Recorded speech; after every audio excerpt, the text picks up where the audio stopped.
안녕하십니까, 조로입니다. 네, 조련님 오늘은 우리 신입분들이 진짜 많이 궁금해하실 것 같은 콘텐츠인데 좋은 회사의 기준이 좀 애매한 것 같아요. 돈을 많이 주는 회사일 수도 있고 약간 다니기 좋은 워라밸이 좋은 회사일 수도 있는데 조론님이 생각하는 일하기 좋은 회사의 기준 이게 좀 궁금했습니다. 좋습니다. 이거 같은 경우에는 뭐 HR 영역이 좀 섞이긴 하는데 저는 이제 좋은 회사가 아니라 일하기 좋은 회사라고 좀 말씀을 드렸잖아요. 어떤 회사에서 그 안에 속한 임직원들이 행복감을 느끼는지에 대한 이야기를 제 썰을 좀 들려보고 싶어요.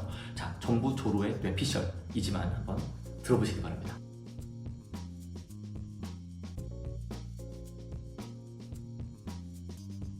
저는 일단은 첫 번째 좀 말씀드리고 싶은 거는요, 여러분들 이거는 좀 끊고 가야 돼요. 여러분의 생애 주기에 따라서 사실 좋은 회사의 기준이 굉장히 상이할 수 있다는 점을 좀 말씀드리고 싶어요. 예를 들면은 여러분들 이런 거예요. 남성 여성 포함해서 20대 30대 초반 되면은 첫 취업하죠. 그 다음에 30대 중반쯤에 결혼 출산 육아 겪게 되죠. 40대 이후에는 부모님의 병원 같은 거, 부모님이 노쇠하셔가지고 병원 같은 거를 얻게 되시고, 이런 인생에서 큰 이슈 포인트들이 발생을 합니다.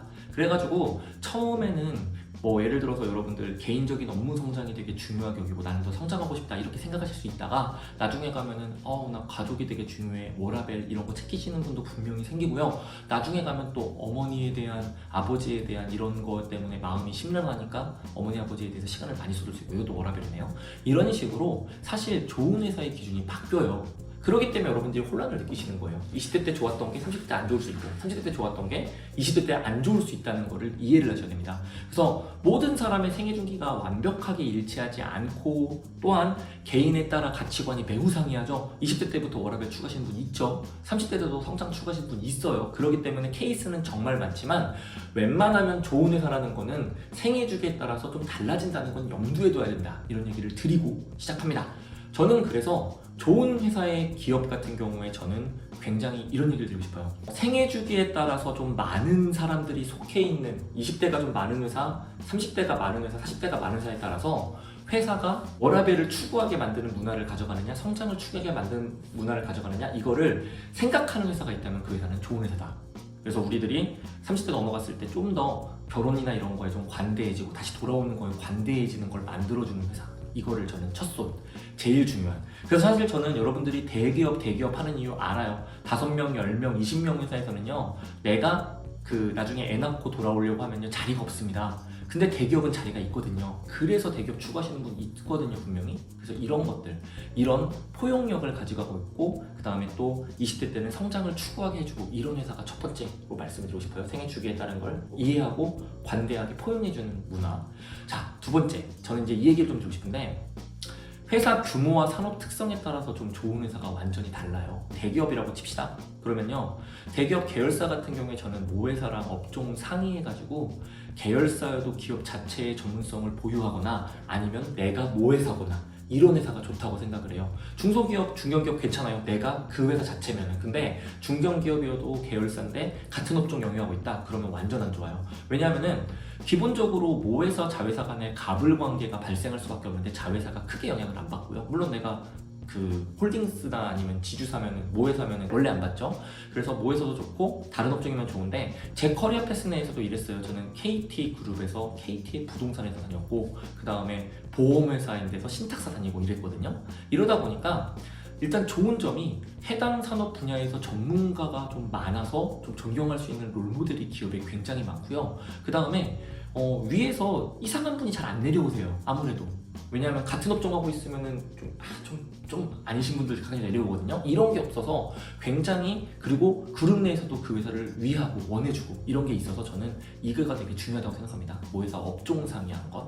모회사나 홀딩스 얘기를 잠깐 했는데, 이거 같은 경우에는 상위 라인에서 지시하는 회사 자체가 없기 때문에 갑을 관계가 없어서 저는 일단은 기본적으로 좋을 확률이 높다고 생각하고, 물론 뭐 산업마다 너무 다르긴 하지만 이 얘기 일단 기본적으로 드리고, 그 다음에 저 이거 하나 말씀드리고 싶어요. 특수 전문 산업 분위기요. 이거 같은 경우에 업종 특성상 소수의 전문가가 모여서 일하는 기업들이 있어요. 여기는 서로 다들 되게 레벨이 높기 때문에 웬만하면 상호 존중 문화가 기본적으로 형성돼 있거든요. 뭐 예를 들면 VC, 사모펀드 어렵죠, 가기. 어려운 거 아는데 엑셀러레이터, 뭐 이런 식으로, 또는 뭐 구조 조정하는 회사라든지 이런 전문 회사 같은 경우에는요, 각자 첫 번째 신입으로 그런데 잘 못 갑니다. 근데 내가 어느 정도 경력이 쌓이고 갈 수 있는 레벨이 돼서 넘어갔을 때 그런 분들만 모이시기 때문에 서로 간의 영역을 터치를 안 하시고 굉장히 존중해 주십니다. 저는 그래서 결론적으로 존중을 좀 해주는 회사를 저는 추구한다고 말씀드리고 싶은데, 그것들이 앞에 그런 모회사에서 업황 다른 것, 그 다음에 그 업종 다른 것, 그 다음에 홀딩스나 지주사나 모회사, 그 다음에 특수전문기업, 이것 때문에 존중이 생겨난다고 믿습니다. 그래서 이제 말씀을 드리고 싶고, 세 번째는 저는 이런 얘기 하고 싶어요. 지속적인 성장과 함께 복리후생이 제공되는 회사. 제가 이 얘기를 왜 드리냐면은, 저는요 미미하더라도 지속적으로 성장하고 애초에 돈을 잘 벌고 있으면요 금전적 안정성이 생길 수밖에 없다고 믿거든요. 곳간에서 인심나요. 돈을 많이 벌고 그 다음에 여기에서 성장을 하고 있어서 미래의 대비에 대한 그 돈을 모으는 게 좀 적다면요 뿌리기 시작합니다. 다수의 복리후생을 제공하면서 직원의 행복이 수직 상승하게 되거든요. 이런 것에 정말 큰 기여를 하는 게 미미한 성공 플러스 많이 버는 돈이다. 저 그래서 이거 같은 경우에 제가 이런 얘기를 드리고 싶어요. 복리후생 인원이요 많으면 또 안 되거든요. 인원 적어야지 복리후생이 좋아져요. 예를 들어서 1000명 인원 1인당 100만원 복리후생 제공할 때 10억 필요한데 이거 이사회 승인 필요합니다. 근데 100명 인원이잖아요. 그러면은 1인당 100만원 복리후생 1억밖에 안 들어요. 이거 이사회 승인 필요 없을 수도 있어요.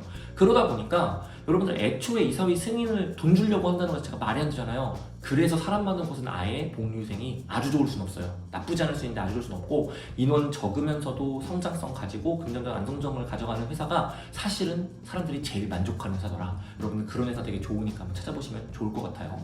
대신에 뭐 사이즈가 작으면은 회사에 대한 안전성의 보장이 좀 없기 때문에 이것도 이제 개개별로 좀 성향이 좀 다르다고 말씀드리고 있습니다. 저는 좀 작은데 좋아하지만. 자, 그 다음에 여러분 또 복리후생 같은 경우에 제가 좀 팁 하나 드리는 게, 구성원의 이데올로기가 가장 강한 연령대에 복리후생은 집중되게 돼 있어요. 예를 들면은 20대가 많은 데다 그러면 대학 학자금, 40대가 많은 데다 그러면은 이 사람들 같은 경우에는 유치원 같은 거 보내주는 거, 사내유치원 있고 이런 걸 좋아하거든요.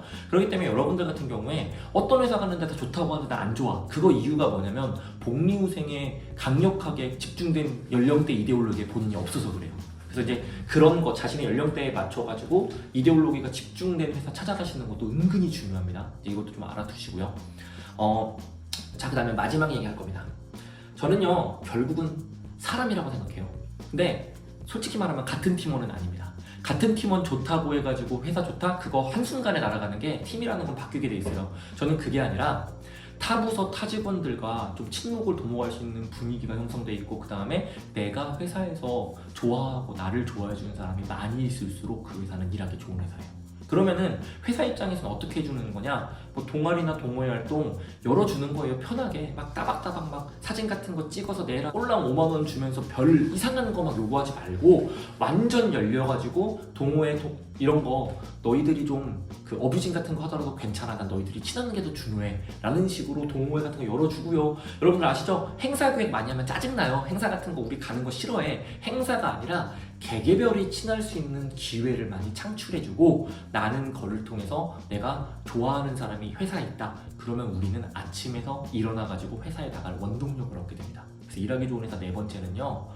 친한 사람이 있어서 개인의 행복감을 상승시켜 다니기 좋은 회사라 인식하게 만드는, 그렇게 사람이 좋은 회사, 결국 사람을 친해지게 만들어주는 회사, 이런 데가 좋은 회사라고 저는 믿습니다. 네, 우리 신입사원분들께서 이런 것들을 한번 알아보실 수 있으면 나름대로 재밌을 것 같아요. 알아보기 힘들겠지만 막 검색하다 보면 나오기도 하거든요. 나오긴 하죠. 네. 그래서 이제 이런 것들을 한번 알아보시고 내가 원하고 가고 싶은 회사, 혹은 면접 보는 회사가 좋은 회사인가 한번 알아보는 것도 되게 좋은 방법일 것 같습니다. 오늘도 감사합니다. 감사합니다.